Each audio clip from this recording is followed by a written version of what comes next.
ขอโทษจากของการสภาจะได้ควมแกงจะประสานเด้อใช่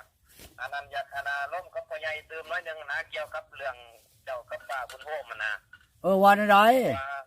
เพราะว่าเราโทรมาล่มมาปรึกษาอย่างไรทั้งลูกนี่เป็นสื่อกลางในการประสานเกี่ยวกับอันนั้นแล้วตัวเจ้ามีปัญหากันแล้ว เจ้าอัน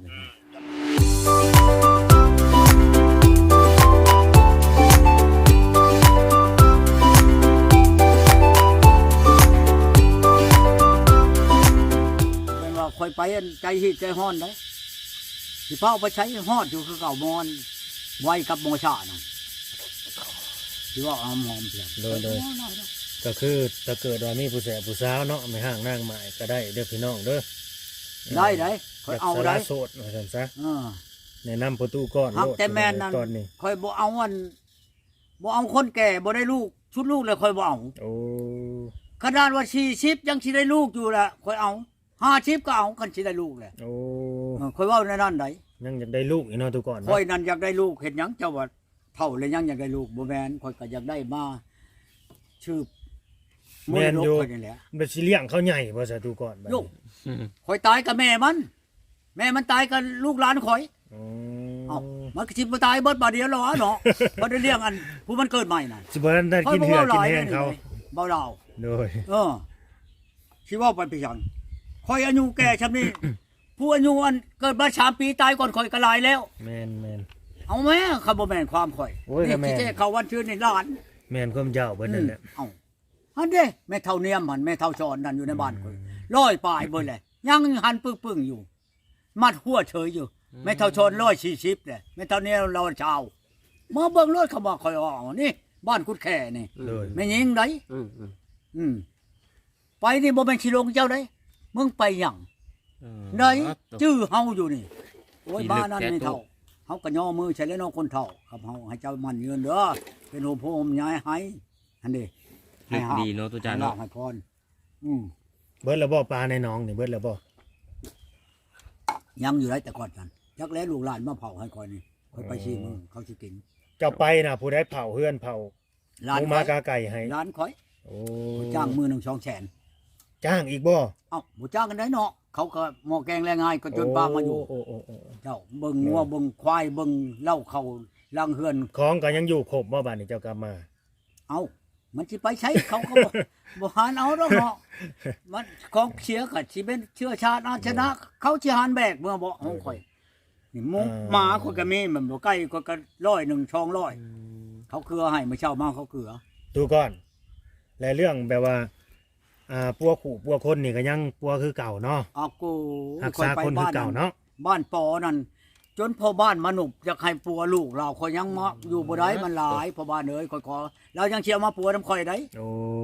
พ่อบ้านนั่นกับผู้นึงนั่นก็โชว์พี่ผู้เฮ็ดอันนั้นเราน่ะเขาก็อยากให้ข่อยอยู่ชูดอยู่ปัวอยู่ข่อยก็อยู่บ่ได้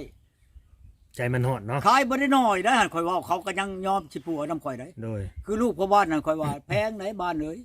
เจ้าสิรับได้บ่ขายข่อยนี่เท่าไหร่แล้วอ่ะครับพอรับก็รับแล้วมันหลายรุ่นเรือแห้งหลายกับรับบ่ได้แล้วเราโดยคือให้เพิ่นดีเพิ่นเซากันบ่ทุกคนจังเอาขายนะก็พูดแล้วเนี่ยบ่ว่าอันว่าแต่ปัวแหละเอาเงินเขาโลดโยกมันบ่แม่นเลยเนาะแล้วเขาฆ่าหัวทิ่มโดยปัวบ่เช่าเอาเงินเขาปัวเช่าเป้าดีแหละแม่นบ่คักแล้วบ่แปลว่าเฮาต้องพัดเขาเจ้าบ่ตุจานว่าจักเดือนจักทิศจักทิศสิเช่าแหละค่อยบ่พัดได้บ่พัดแล้วเนาะปัวถ้าเช่าเนาะปัวจนเช่าคันเจ้าพอใจปัวคันว่าบ่พอใจปัวครึ่งๆกลางๆหันเด้บ้านนั้นนาคำพันธ์นี่เด้ปัวเช่าแล้วก็เอาเข้าให้อันช้องชอบข้าวฉานชิ้นให้เมีย5 ผืนชงให้ผัวชื่อมาให้อีกชื่อชิ้นของผัวของเมียลูกค่อยแต่ข่อยอยู่นำเมียเอารถไถแก่ไปชงฮอดเจโนอีกบ่ได้มีขายอีกเอาน้ำข่อยอีกขายน้ำข่อยจังหวะยามันพูดเป็นอาจารย์พี่น้องเอ้ยเนาะเฮาก็มีบุญคนสิว่าอำหอมไปจังสูตรให้คนมาคือกันกับหลานข่อยนี่บ้านเมานี่มาลงวันนี่ถามรถเลยนี่บ่มีเงินโอ้ยน้ำเบาให้นึกว่าเงินเฮ็ดหยังเมื่อบ่บุญข่อยให้โลด แม่น จักหน้อยมา ก็ได้ถามจากปากเราเมื่อวานนี่ผู้ที่ว่ามาเฮ็ดนา ครั นำ บ นั่นแหละแบบว่าตุจานนี่ดี แบบว่ายามบ่มีเงินมีคำเสียในบ้านในเมืองก็มาขอน้ำตุจานได้เราอะ อืม แต่คือมาอยู่เฮือนเผาซ่านก็บ่ได้มาละล่าแล้วก็ตุจานจ้างว่าซั่นนะ อืมกับเมียคอยเด้คอยให้บ่เขาเว้านั่น เขาว่า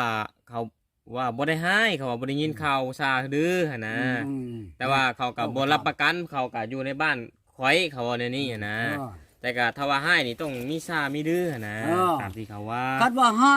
ค่อยก็มีอ้ายมีน้องมีเฒ่ามีแก่มีพ่อตาแฉงแม่นบ่ผิดหยังก็ต้องไปเว้าซะก่อนติ ม อันนี้หลักไป เพราะว่าเมียแต่ละคนจะแต่งเนาะ เอาแล้ว แต่ง ป้า มาทุ ต้ ก องให้ คน ค่อยบาปเขาบ่ได้แต่งเมียแต่ละคนน่ะเนาะ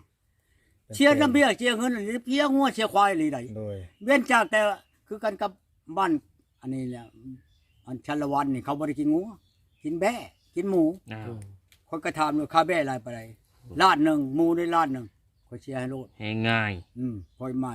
ค่อยเชียร์ให้แหละค่อยเอามือได้ค่อยเข้ามาโลด ตัว นี่นะ ซื้อเอาเลย ชื่อเอาเลยก็ว่าแม่นนะ พี่ลึก รถวีโก้ไปจอดเมียในตนาบ้าน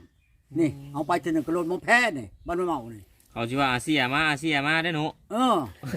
ขี่รถใหญ่ไปเด้ ค่อยไปกับทิศอองนี่เชียร์เงินละล่านี่บ้านผักนี่ เออ ชื่อว่าในฉันเชียร์เขาเชียร์5 ล้าน 8 แสนพุ่นเจ้าไปเชื่อเอาดินนั่นไหนว้าตู้ผู้บ่ไปผู้บ่เห็นบ่ฉันค่อยหามดุดหาม เห็น อันนั้น ทุก ความ อย่ง น้ำความในทุกข์หรือสบาย พี่ลึกก็ดีเนาะ คันว่าค่อยจดไปเว้าแล้วคันว่าสิให้ค่อยมายามค่อยในเด้ออยู่บ้านฉับนี่ว่าฉันค่อยสิให้เงิน2 ล้านค่อยยังบ่ไปค่อยอยากได้เมียค่อยยังไป ไปแล้วก็ผิดหวังก็บ่ได้หยังเลย พี่หวังกลับมาห่างคันคอตอนนั้น ทางคันขอจนเอาเงินเอาคำให้เบิดเลยก็เบิ่งเอาหั่นแหละ อันนี้คือกันหมู่ว่ะขึ้นมาแม่ถูกก่อนขึ้นมานะแม่ได้ขึ้นมาค่อยขึ้นไปแล้วบ่ได้พี่จัง บ่ได้หยังเลย บ่ได้หยังเลยฮะ ได้ แน่ จั นั่นดอก ได้จับอยู่ว่าผู้สาวได้จับมือจับหยังอยู่บ่ บ่สิว่ามือยังดมหัวแก้ม ว่า เออ มีรูปอยู่บ่ อะไร มีรูปผู้สาวนี่ เอา บ่ ก็มีนี่ในโทรศัพท์ก่อนนี่ ตอนหอมแก้มบ่ได้ ตุจานบ่ได้ถ่ายดอกมีแต่อันเบาแหล่เนาะเบาแหล่แล้ว คัน ถ่าย เบาแล่พุ่นเฮ็ดมีเบิดแหละ เพราะว่าเห็นเบาแหล่ลง นี่อัน ใช่ อันนี้ เบิ่งแน่ มันตำเข่าเนาะนี่ โอ้ คนถ่ายเอาเวลาตำเข่าเด้อนี่ขอยสิให้เจ้าเบิ่งนี่ เออ นี่ อันนี้เห็นบ่ค่อยถ่ายเอามันอัดหน้านี่ ผู้สาวอาย ผู้ชายรักอายนี่ บ่ธรรมดา ลองเอานี่ สาวผมทองนะบ่ เอาผู้ชายอันบาดปอนี่ อายุเท่าไรหาทุกก่อนคนนี้นะ 16 ปีนี่เลย โอ้ อันนี้ผู้อัดหน้าเลยเนี่ย ผมแม่นว่าชาวบ้านอะไรนาม หมดแล้วบ้านเฮานอน 16ปี อันนี้นั่นอันนี้ก็ร้านนั่นหมอนี่นี่ การตังมันเนาะ ร้านหมอหมันนี่นี่ ไอ้ เด้อ ไอ้ตาขมันนี่แล้วเป็นอาจารย์แล้ววะทุกคน บ่นะอาจารย์พี่ตามค่อยนี่ บ่นึกว่าเป็นอาจารย์คือกันกับเจ้าแบบนี้นะเป็นหมอ หมอ สุ ปัว คน ปัว คน มันปัวหักแต่ มัน ว่าน วดมันคนหนา เอาอันนั้น แล้วอ เนาะ ยู่เซโปนล่ะว่าแล้วอยู่ไสเมืองน้องบ่อาจารย์มันน่ะ พี่น้อง บ้านเกิดเมืองนอนหมดบ่ แม่น จะไปโชว์เมียนะฮัน อัชรวัน อืม บ้านนี่ละมันไปเอาเมียอยู่บ้านนั้นเมืองชัยภูทอง โอ้ เมียกบมันแหละนี่ที่แถวอันทัดโพนนี่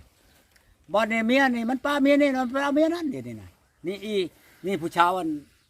ผู้คนอยากได้อันนี่แหละ ใส่เบิ่ง นี่ อืม นางตื้อ สื่อตื้อเนาะ ชื่อตื้อ โอ้ อันนี้เราคนอยากได้แล้วมันพลาดนะมันหมู่มันเองหัน เบิ้งนะพะยังจะถ่ายโฮปไว้บ่เนี่ย เอากระทายหูมันเลย สื่อ นี่ แปลกๆ เขา เนาะ ถ่ายเอาเองเฮา ก็พอเบิ่งอยู่เนาะ เอาก็เพราะบ่และหักผู้หนึงนั้นเขานิ่มไปให้เอาผู้นั้นเด้อผู้อยู่อีนี่นะมันอยู่เบื้องชายเฮาเอาผู้อยู่เบื้องชายเฮาก็มักผู้นี้ อ๋อ บัดผู้ชองนั้นเฮาบ่มักมันเลยมันบัดมักเฮาแต่ว่า แต่คนนี้เพิ่น มันมักเฮาเฮาบัดบ่มักมัน เป็นแนวนั้น มันโลเคลียร์อีนั้นออกแล้วไปทำกันเลย อ่าน ลา ล่า บ แล้วกันเลย หมดจักก้มเฮ็ด อย่าเด้อ ตุจาน มันจะได้เฮ็ดเลยกลับมาซื้อๆบ้าน ไม้ชื่อเกือบจะเบิด2 ล้านได้หรือหั่นได้ โอ้ อั จะ นอีอั จะ น คืนเลยไปฮอด ที่บ่มักนั่นเบิดเบียร์แล้วก็เบิดเลยเบียร์ อืม เบิดขนมกับเบิดขนมเลยมันน่ะเคลียร์เฮาเลย เฮาชื่อเรื่อยๆมันอัน คิดว่าสิได้ใจผู้สาวเนาะ เอาใจผู้ชาว แม่น ขนมเนาะจนกินบ่หมดนิดน้อยกับพ่อเด็กน้อย เมาสิบ่นั่นน่ะบ่ เอามาเบิ่งเนี่ย เบียร์ พ่อผู้ชาวก็ยังได้เฮา โอ้ มันก็ยังได้แต่วินอีอันนี้ที่เอาออกรถไปนํกันเลย เออ ที่น้ำ อันนี้คืออันเอาเงินโชว์ผู้สาวบ่มึงไปมื้อนั้นนะ อันไหน ไปมื้อนั้นแล้วเห็นในคลิปเอาเงินโชว์ผู้สาวบ่ เออ ผู้สาวขอเบิ่งบ่มื้อนั้นน่ะ ชาว นะ พอเบิ่ จะ ง เห็นประตูจกให้เบิ่ง เป็นบัตร นะ เงินดอลลาร์ซ้ำว่า แม่น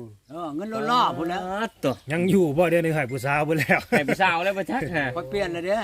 โอ้ใครอยู่ ค่อยเปลี่ยนเป็นเชตหมวก เออ งาม เป็นจกออกในกระเป๋าเห็นในคลิปบ่แหละบัดบ่ผู้สาวขอเบิ่งเงินในกระเป๋ามีแต่เงินอันนั้น ว่าสิยกกระเป๋าให้ มันเป็นจังซี่เด้อถ้ามีแต่ เนี่ยมัน เป็น บ่ จัง ได้ ซี่เบิ่งนั่น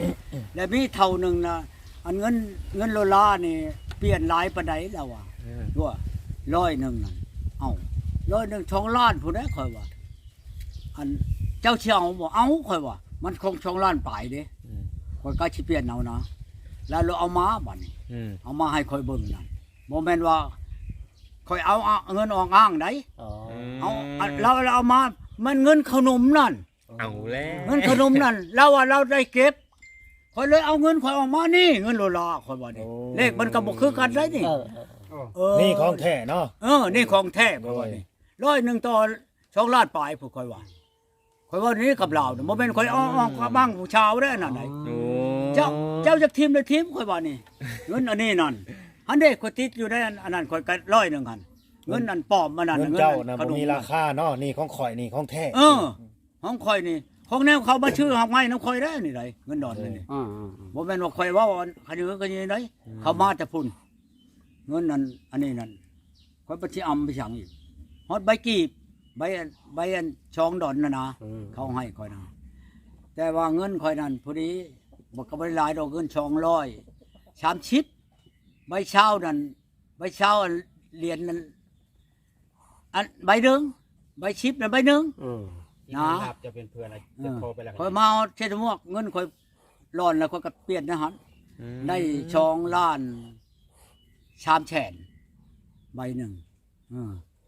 เปลี่ยนหมดเลยป่ะ ข่อยก็เปลี่ยนเบิดกับผู้นี้ได้4ล้านปลายเงิน200นั่นบัดนี้ยังแต่ใบเช้ากับใบชิปใบกีบอยู่นำข่อยหั่นใบกีบกับเงิน4กีบใบเช้ากับใบหนึงผู้นี้เงิน34กีบนะอยู่นำข่อยเดี๋ยวนี้เงินเดือนน่ะ และอันตามเขาว่านั่นกีบหนึ่งนั่นชาวพันธุ์ไหนท่านเปลี่ยนได้ชาวพันธุ์เขาว่านั่นกีบหนึ่ง เหรียญหนึง เรียนหนึ่งได้ชาวพันธุ์เขาว่าเอาคนบ่เปลี่ยนเขาก็ให้อยู่นะหันเขาจะได้เบิดเขาจะได้อันไปใช้ทงเขาว่าเงินใบกีบ มั นั่ น น เรียกเขาส่งให้เจ้ามันชาวงามมันเรียกเขาส่งให้เจ้า อันผู้ชาวน่ะ เจ้านี่อันนี้ที่เอาให้เกิด ผู้ใดอันนี้น่ะเจ้าว่าน่ะ ให้เกิดให้เจ้าเรียก อันนี้นะ งามเนาะ อันนี้นะครับ ได้ตุจาน เอากับผู้เจ้าเบิ่งอันนี้นี่ ครับเป็นเพื่อนแล้วบ่ รับแล้ว จักรับแล้วบ่เด้นะเบิ่ง รับเรียบร้อย เราโทรไปลองเบิ่งดู จะโทรหาเขาเลยเขาบ่รับไม่หน่อย โทรแล้วตอนนั้นยังบ่ทันเป็นเพื่อน นี่คิดแล้ว นี่ได้รับแล้ว รับไปพึ่งหมอนั้นแล้วบอกหมออยู่ งา อั ม น ได้ ตะ คนเมืองขี้ลายโทษคนงาม ฮัลโหลเอาจำมาคือเชียงนางอีลูกเจ้าบ่ให้นั่นฮัลโหลฮัลโหล ฮัลโหลฮัลโหลบ่ปากน้ำเนาะนี่เนาะเจ้าบ่ฮู้ความลาวบ่ บ่มีสัญญาณบ่ ฮะเอาหับแล้วหับบ่ปากน้ำบัดนี้ฮะ บ่หยังเขา ชาวบ้านให้แท้นี่นั่นถามดีบ่บ่มักบ่ เจ้าเว้าหยัง ฮะ คอยว่าเจ้าเว้าหยัง โอ้ คอยถามเจ้า บ่ได้ยิน เจ้าอยู่บ้านใดว่าฉันดอก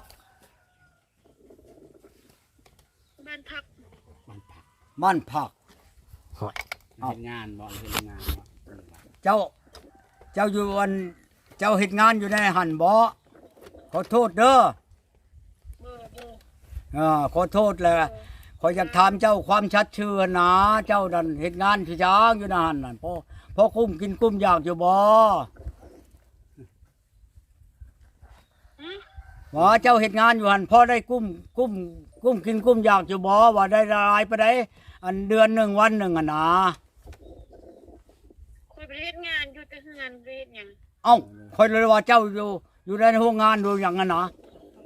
เจ้าอยู่กับไผในเฮือนนั่นอ๋อ อ้าว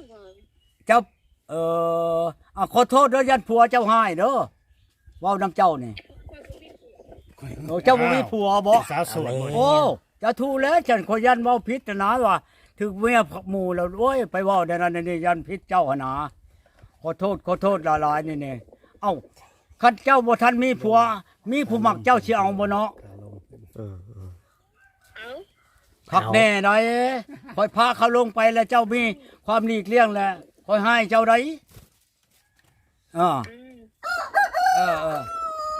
อันนี้นะขอโทษแล้วมีหมู่คอยแล้วเอาเบอร์เจ้านั่นให้คอยแล้ว แล้วน้องคอยอยากได้เจ้านั่นเจ้าสิเอาบ่น้องคอยนั่นฮะฮัลโหล ได้ยินแล้ว เจ้ายังได้เลย อัน นะ ไผฉันให้นี่บ่แม่นลูกเจ้าบ่ หลายคนเลยเด้อ เฮ็ดหยังคือหลายคนแท้กินตำชมหุงบ่หรือว่ากินกัน ตับชั่วโมง ห่านเสียงผู้ชายก็มี เขาอีละสาย โอ้บ้านซ้ายบ่ว่างเลยมือถือกับเขาก็มือถือบ้าน น้อย เจ้าอะนะพอคำก่อนจ้ะ แม่น โอ้ว่า ชาวบ้านตาย อันอยู่ใช้อันนี้นั่นอยู่ใช้เฮือนเจ้านั่น โอ้ว่าคือตัวเคยมาอันนี้หมอ เอ้าเห็นได้จังหวะนั้นว่าเฮาเคยไปในใดอันนี้น่ะ โอ้ไหนคือดาวจะไปชื่อเป็ดโตเฮาว่าสิคิดต่อสาวให้จ้าที่นั่นกินนะ เอ้าตัวเว้าลิ้นหรือตัวเว้าอีหลีเดี๋ยวนี้นั่น เอาเอานิดเดียว คันเว้าอีหลีแล้วอันมึงตกลงแล้วมื้อใดแล้วโทรให้กูสิลงไป ได้เดียว ข้างัวน้อยต้มกินเฮา งัวน้อยในหมู่บ้านแล้วชื่อแล้วมาต้มกินเฮาใครกว่า ตัวเมียเฮาสิเลี้ยงอยู่เนาะตัวล่างเฮาสิผูกแขนน่ะ เอาจะถูกแล้วเชียวถ้ามึงช่อยกูชองลางมัน โอ้ก็ธรรมดาแล้ว ถ้ามึงนั่นของได้แล้วนั่นก็ของพอเว้านั่นก็เว้าแล้วเว้ากับกูนั่นถ้ามึงบ่ได้ให้กูนั่นกูลงไปแล้วกูบ่ต้มอันงัวน้อยให้กิน กูสิต้มมัน